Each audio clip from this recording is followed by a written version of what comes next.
कहते हैं उनको जो आपको मुश्किलात पेश आती है रोड पे? खड्डे जाम जो बने हैं, खड्डे जो होते हैं जो प्रॉपर वो लोहे के सही नहीं होते। जी, जी। थोड़ा ऊंची आवाज़ से बताएं ना कि वो क्या उससे प्रॉब्लम होती है। जी सर बहुत प्रॉब्लम हमें हो रही है। कोई पैगाम देना चाहिए हमारे FM 96 जियो कश्मीर के प्लेटफॉर्म से? बस यही मेहरबानी था तुमको कह के ये आपने बेहतर से बेहतर इसका हल निकालें और हमें भी काम करना चाहिए अपना काम। कैसे हैं आप? ठीक ठाक। आपको रोड पे रिक्शा ड्राइव करते हुए क्या प्रॉब्लम होती है? हमें रोड पर रिक्शा ड्राइव करते हुए सवारियाँ बैठी हुई होती हैं, उनमें बहुत प्रॉब्लम होती है। ये खड्डे जब लगते हैं बहुत सवारियाँ कहती हैं कि उतार दें और बहुत मुश्किल। तो क्या पैगाम देना चाहते हैं आप?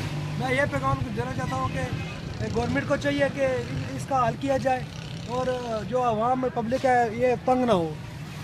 बहुत शुक्रिया आपका। मोटर बाइक वाले हों या गाड़ियाँ तो डेफिनेटली, और जो पेशेंट होते हैं किसी बॉर्डर एरिया से आते हैं आगे वो मारे हुए जख्मों के हालात के मारे हुए, जब इस तरह की अनबैलेंस सड़क होगी, वो जो मैनुअल होंगे इस तरह के होंगे तो वो कैसे सर्वाइव करेंगे। मैं इंशाल्लाह किसी और इशू पे भी आपके साथ बात करूंगा। जब तक मुझे वसीम राजा के साथ शहीद चौक कोटली से इजाज़त दीजिएगा। अल्लाह निगहबान।